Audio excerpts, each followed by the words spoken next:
खबर आपको बता दें कि 30 मई को पीएम नरेंद्र मोदी का यूपी जाने का कार्यक्रम है। कानपुर जाएंगे प्रधानमंत्री नरेंद्र मोदी। पहलगाम में मारे गए शुभम के घर पर उनके जाने का कार्यक्रम है। तो ये बड़ी और अहम जानकारी इस वक्त हम आपको बता रहे हैं कि 30 मई को प्रधानमंत्री नरेंद्र मोदी उत्तर प्रदेश जाएंगे। कानपुर जाएंगे प्रधानमंत्री, क्योंकि पहलगाम में मारे गए शुभम के घर उनके परिवार वालों से मिलने के लिए पहुंचेंगे प्रधानमंत्री।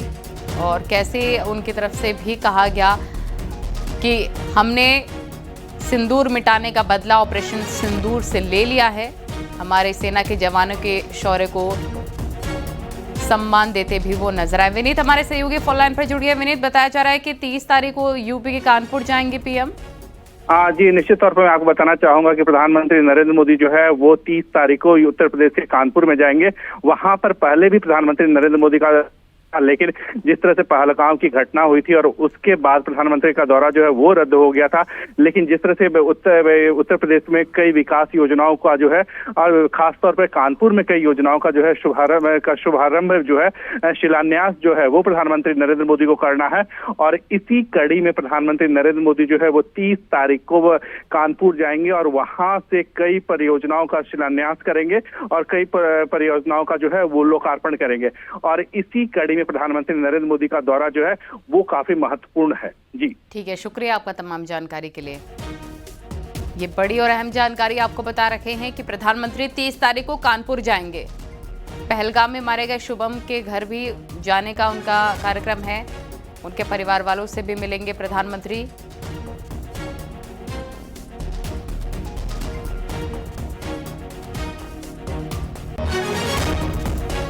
बड़ी खबर लगातार हम आपको बता रहे हैं, कानपुर जाने वाले हैं प्रधानमंत्री नरेंद्र मोदी। 30 तारीख को उनको कानपुर जाना है और पहलगाम में मारे गए शुभम के घर जाने का कार्यक्रम है प्रधानमंत्री नरेंद्र मोदी का।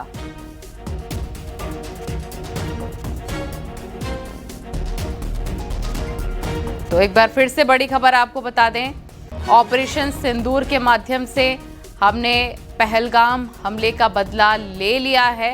ये प्रधानमंत्री की तरफ से भी कहा गया और उन्होंने कहा कि जब सिंदूर बारूद बनता है तो इसी तरह से दुश्मन का हाल होता है, जैसा पाकिस्तान का हमने किया है। जो नापाक साजिशें पाकिस्तान की तरफ से लगातार रची जाती हैं, उसका मुंहतोड़ जवाब भारत ने दिया है। और पहलगाम में मारे गए शुभम के घर पर भी जाने का कार्यक्रम 30 मई को है प्रधानमंत्री नरेंद्र मोदी का।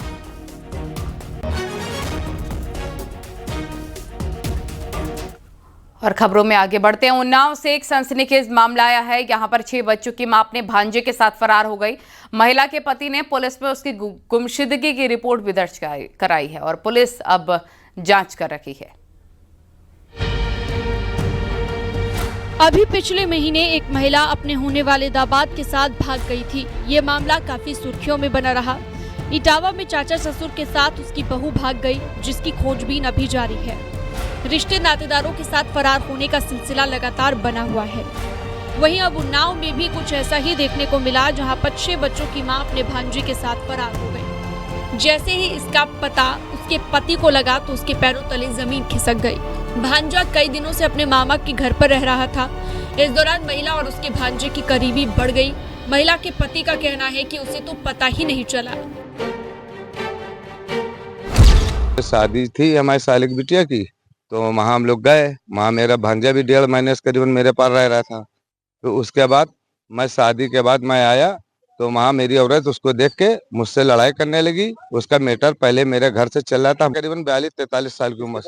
मेरा भांजा है छोटू, जो बिठूर का रहने वाला है, वो केमलल बनमास है। उसके बाद जाने कितना असला है, कट्टे हैं। महिला का पति हसीन अहमद अपने 6 बच्चों के साथ एसपी दफ्तर पहुंचा। उसने आरोप लगाया है कि उसकी पत्नी 80,000 कैश और जेवर लेकर चली गई है, जो उसकी बेटी के लिए बनाए गए थे। हसीन अहमद ने एसपी से न्याय की गुहार लगाई, जिसके बाद सीओ सिटी को पूरे मामले की जांच कर कार्रवाई के निर्देश दिए गए।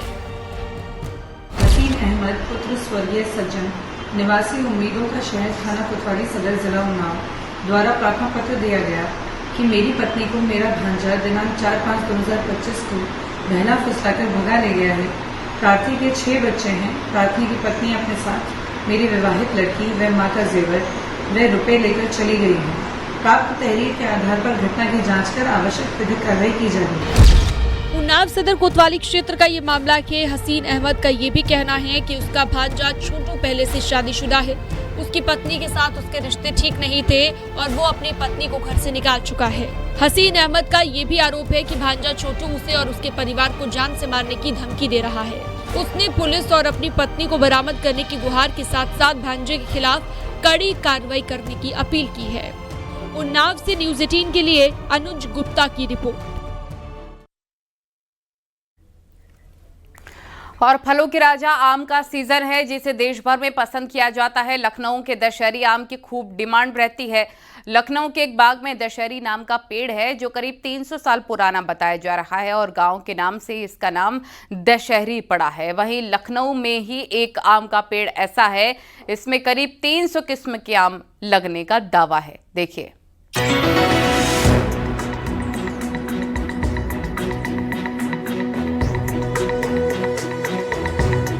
जब हम फलों के राजा आम की बात करते हैं तो सबसे पहले दशहरी का नाम आता है।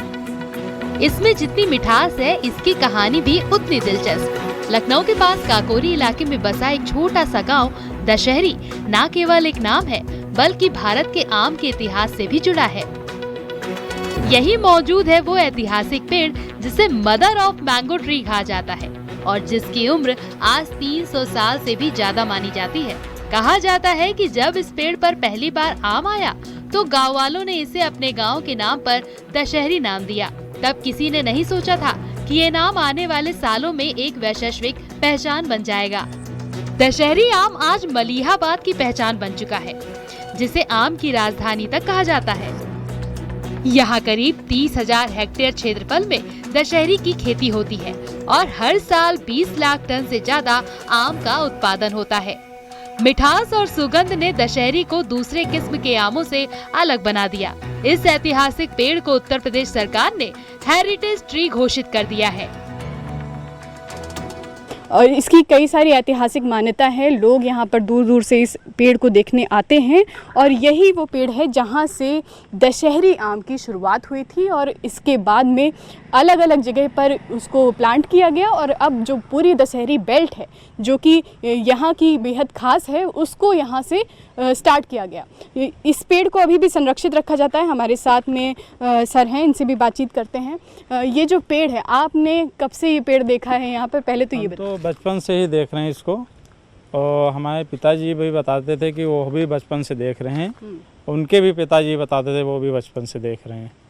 आज तक ये कोई बता ही नहीं पाया है कब का पेड़ है ये। आप भी देखेंगे यहाँ पर कई सारे लोग जो यहाँ से गुजर रहे हैं वो इस पेड़ को देखने के लिए यहाँ पर विशेष तौर पर आए हुए हैं और क्योंकि इसको दशहरी का जनक कहा जाता है इसलिए आप लोग भी पेड़ को देखने आए हैं। थोड़ा सा बातचीत करना चाहेंगे, यहाँ आइए थोड़ा सा। ये बताइए, आप लोग पेड़ देखने के लिए आए हैं, कहाँ से आए हैं आप लोग? हम लोग कुछ और भी काम करने के लिए आए थे और पेड़ भी देखने। तब यहाँ इतना कुसा ठाड़ा था, इतना था, तब ये छोटा था।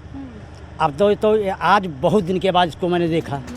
मलिहाबाद के एक बाग में ऐसा पेड़ है जो अपनी अलग पहचान रखता है। ये कोई आम पेड़ नहीं बल्कि एक वंडर ट्री है, जिस पर 1, 2 या 10 नहीं बल्कि 300 से ज्यादा किस्मों के आम लगते हैं।